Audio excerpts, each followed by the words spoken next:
Hi, it's Julie here. Welcome to the first video in this series on investment. And we're starting the series with a very important basic, and that's the difference between savings and investments. So we can think of savings as money that's available quickly, an emergency fund for that rainy day perhaps. But because the rainy day generally never comes, you wouldn't want too much money in savings, especially in recent times when the interest on savings has been virtually nil. You're unlikely to build up any meaningful wealth simply with savings. This simple graph shows you why. The blue line shows you the interest you'd have earned on 100,000 in a typical savings account. That's over the last few years. The red line represents inflation. What this shows is that inflation has been way higher than the return you'd have got on your savings. And what that means is you're losing the buying power of your money. So if your Mars bar used to cost 50p when you started saving, but it now costs 60p, that's inflation. And your money would have had to increase by 20% just to keep pace with the cost of the Mars bar. And you can see from the graph that not only is your money not kept up with inflation, but it's actually lost value in comparison, which means your money is losing the value of what it can buy. And most people don't think of that as risk, but it is one of the biggest risks you can take. So what can we do about that then? Well, we have to look at other things to invest in which will keep pace with inflation. But once we do, we start to take on another type of risk, investment risk. And this is the type of risk that many people are scared of. But you shouldn't be. To show you what I mean, I have to show you another graph. Sorry.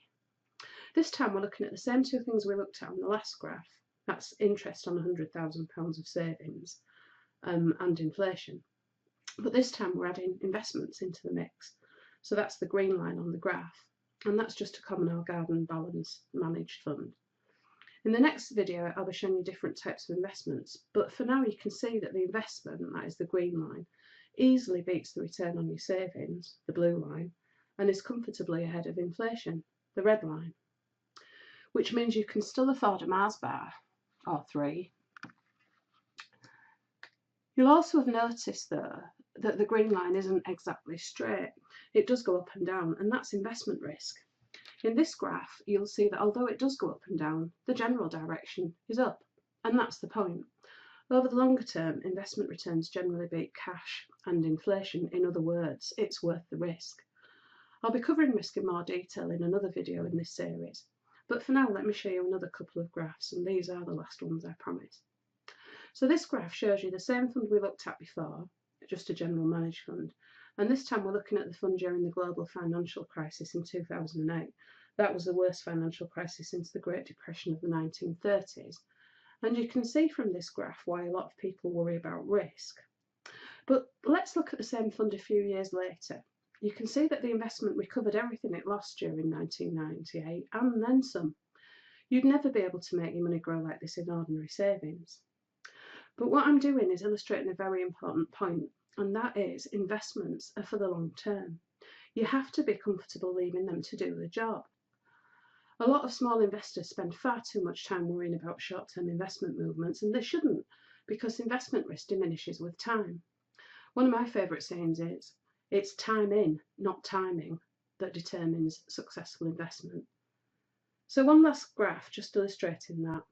This one is over an even longer time frame, which shows even more clearly that yes, investments do go down as well as up, but that really shouldn't bother you, because you have other risks that you're up against, and I'm going to be covering that in the next video.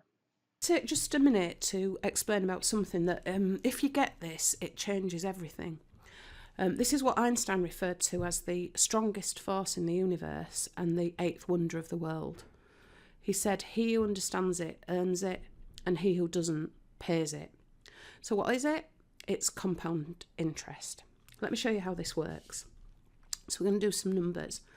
First of all, I'm going to assume that we're going to save for 20 years.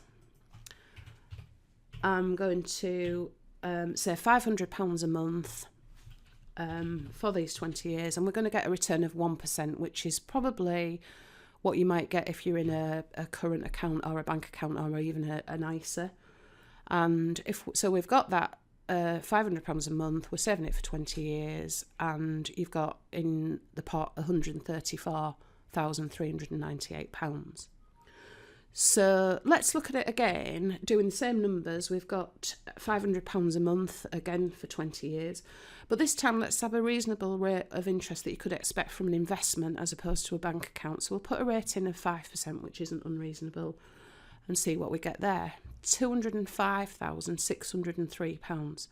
So we got £134,000 in the bank and building society account, and you've got £205,000 odd in what we would call a reasonable investment. So, but let's look at some more numbers which get even more interesting if you start off with a certain amount of money. So let's start off with, let's say you've got £50,000 in your bank account at the minute. We'll still save our £500 a month into that same account for 20 years, and we've still got an interest rate of 1%, which is what you could expect from your bank account. And you have now got £195,406. And again, following through the same logic we used last time, let's do a reasonable investment now. So we've still got the same 50,000. We've got 20 years of putting £500 a month in, but we've got a more reasonable rate of 5% per annum over that 20 years. That's not an unreasonable amount to expect from an investment. And that gives you £338,265. Now that's magic, or rather it is if you're earning it. Warren Buffett, the American multi-billionaire investor and one of the richest men in the world, says, "My wealth has come from living in America, some lucky genes, and compound interest." And that is compound interest.